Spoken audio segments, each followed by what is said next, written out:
Hi, my name is Fiona McIntosh and I'm thrilled to be here with photographer Pamela Pauline in her exhibition Fragile Beauty, Rich and Rare, which is currently on show at the Calyx in the Royal Botanic Gardens here in Sydney.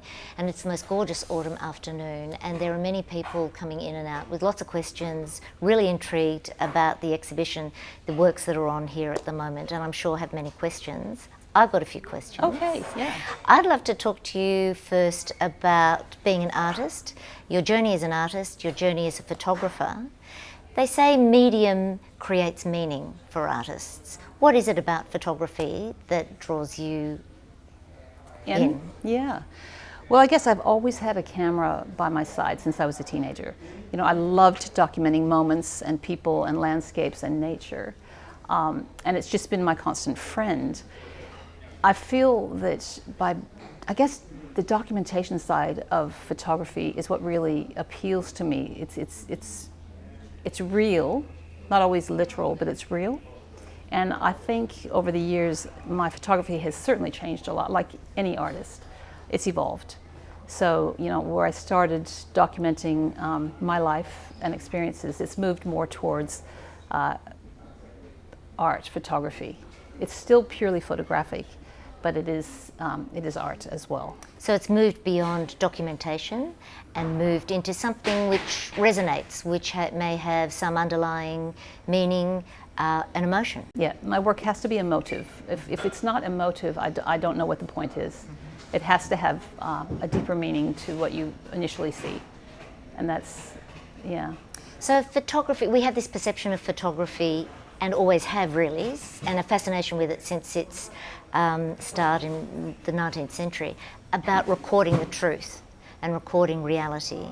But actually photography doesn't necessarily do that. No, and it never really has. I mean, if you own a few different lenses, you realize how you can distort reality in your photography. And a lot of people misunderstand photography and assume that it's just documenting real life, but some of the great masters like Ansel Adams always manipulated his work in the darkroom. And that's not something I've ever had a problem with, because I do feel that it's about telling a story. And however you can best do that is okay. And what are the most significant stories for you to be able to tell through photography, through the manipulation in the darkroom? What is it that you're looking to do and say with your work? For this, I mean, this particular body of work has very deep meaning to me. And what I'm trying to do is draw attention to the biodiversity crisis that we're all facing. So in Fragile Beauty, Rich and Rare, I'll tell you, it started mid-2019 is when I actually started the body of work. And it was from reading an article in The Guardian about a plant called the Hibbertia fumana that they had discovered at Moorebank in Sydney. Well, they found it, but they thought it had gone extinct. And it just piqued this interest in me, and I thought, I've got to learn more about our threatened species in Australia.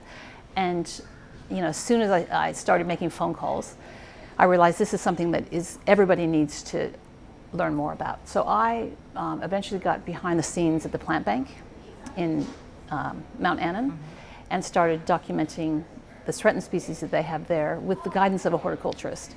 And I wasn't even clear when I started this body of work how I was going to create my artworks, but I knew I had to do something. So yeah. The research had begun, the interest had begun, and the collaborations and the discussions with experts in those fields. And I absolutely needed experts in the fields. I'm not a horticulturist. In fact, someone earlier today pointed out to me that bird would not be sitting in those flowers. And I thought, well, that's not what this work is about. It's about drawing attention to the fact that we have so much biodiversity loss in Australia.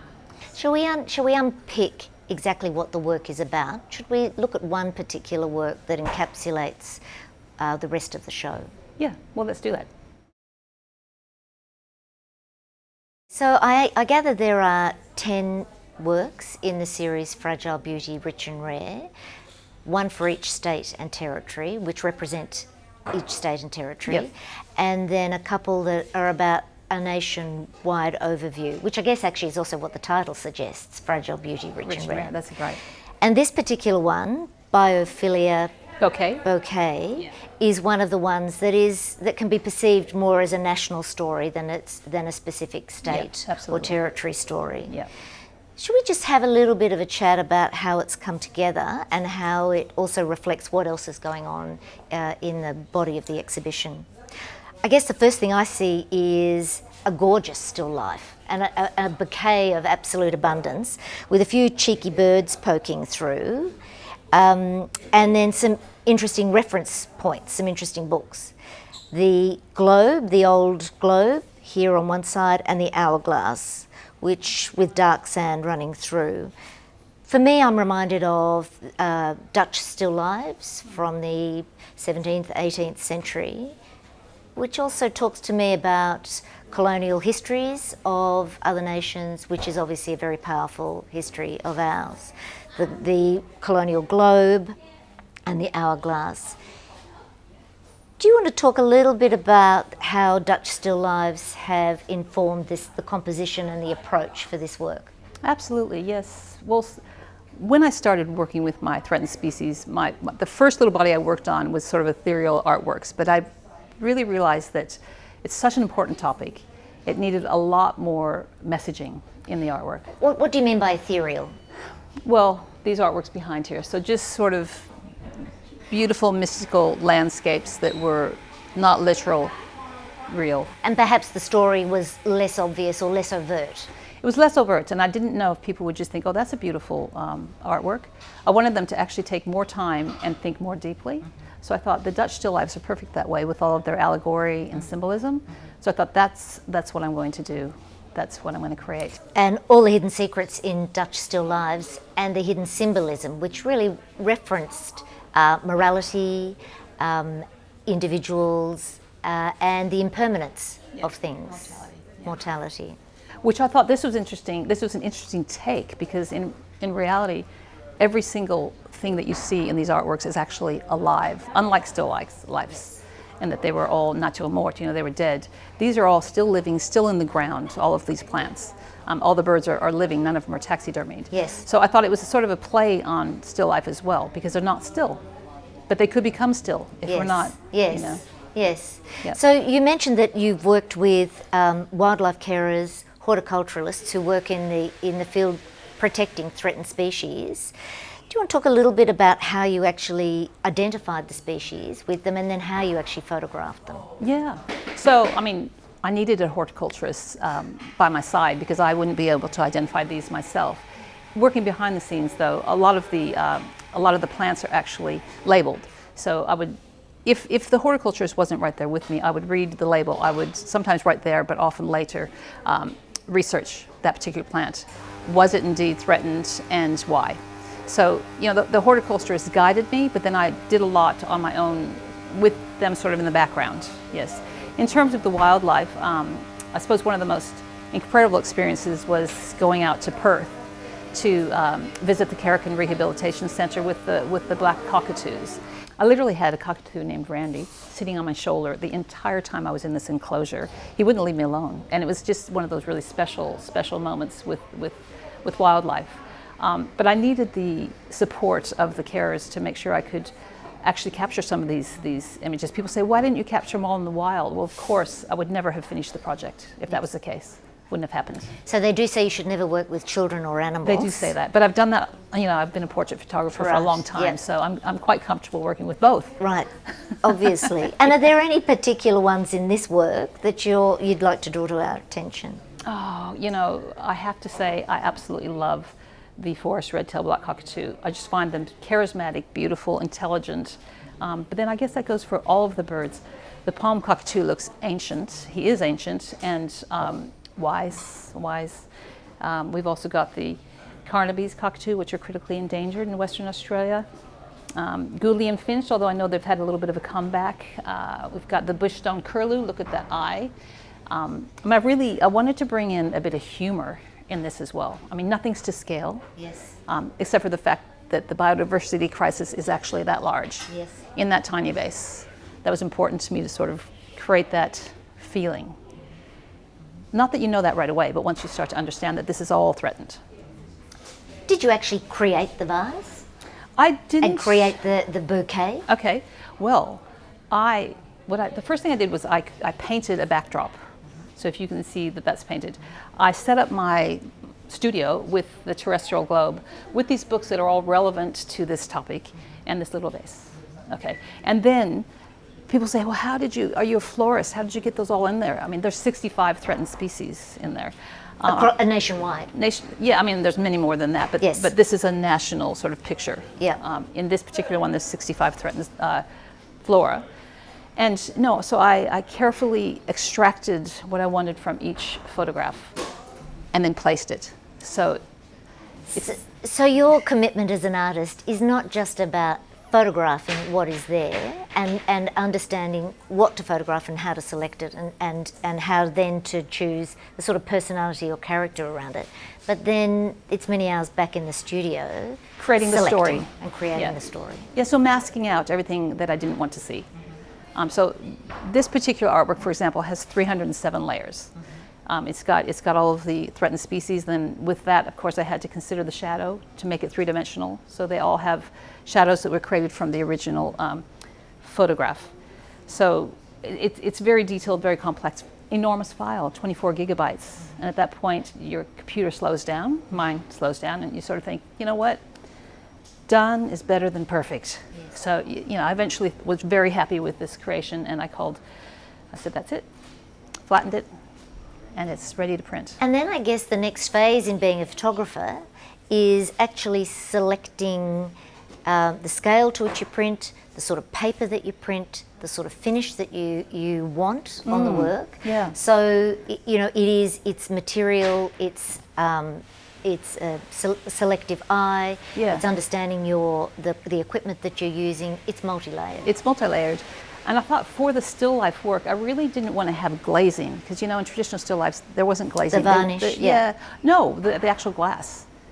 So I didn't want these to be behind glass. Yes. But there's this new product, it's a solvent pigment print, which is actually archival, but scratch resistant and water resistant. Yeah. And so I thought that is actually perfect for this body of work. And I just feel like it's very tactile. You can almost go in there, well, you can go in there and touch it. Which we won't. Which we won't, but I just did. But it felt perfect for this body of work, and just framing it in a simple frame to draw attention to. It's very immediate. Do you want to chat a little bit about the books? The books I gather in the ones around each state and territory reference those particular state areas and regions. Yeah. And these obviously hearken to something much bigger. Much bigger. So these are sort of just the broad concept around the importance of nature. For example, the biophilia hypothesis is the hypothesis that was written after the book that was called Biophilia, which really is just the notion that greenery and the natural world is intrinsic to our well-being, and the destruction is devastating to every living being. So that's a really important book, Biophilia Hypothesis. Recovering Australian Threatened Species was a piece that I picked up during this process, and it brought me so much hope, because it's actually stories of recovering these threatened species that it actually works. As a collective, there's so much that we can do, and I learned through that book how many stories, positive stories there are out there, if we all do our bit. Yeah.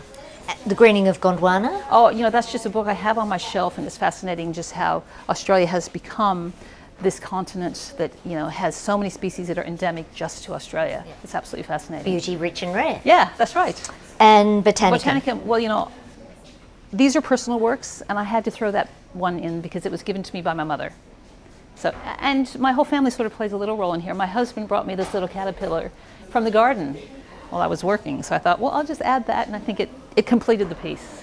I think what is wonderful about the work and the exhibition itself, it is such a huge issue for us to begin to engage with, really understand and feel that we can make a difference in some way. And you seem to have encapsulated in this one image and the 10 others, or the 9 others, very powerful, potent, macro scale sorts of images and concepts in a way which is digestible and which resonates. And without it being too bleak, the little hints at optimism in there, the cheekiness of some of the birds, And it helps us understand, I think. It was so important to me to create this body of work with pieces that were actually beautiful, so that you aren't, if I read a story about koalas that are suffering, to me that's just heart-wrenching. I'd rather look at something of beauty and then sort of take it all in and look at the messaging. So it was really important that I created something that was palatable. And how have people responded? I have been so pleased with the response. I mean, I've had so many people in here with tears, because they're obviously, it's moved them, and that's what I want my work to do. If it moves people, I've done my job. I've been really thrilled. Lots of wonderful conversations, new connections. Very happy. Fantastic. Yeah. Congratulations. Thank you, Fiona. Thank you for talking to me. Lovely to chat.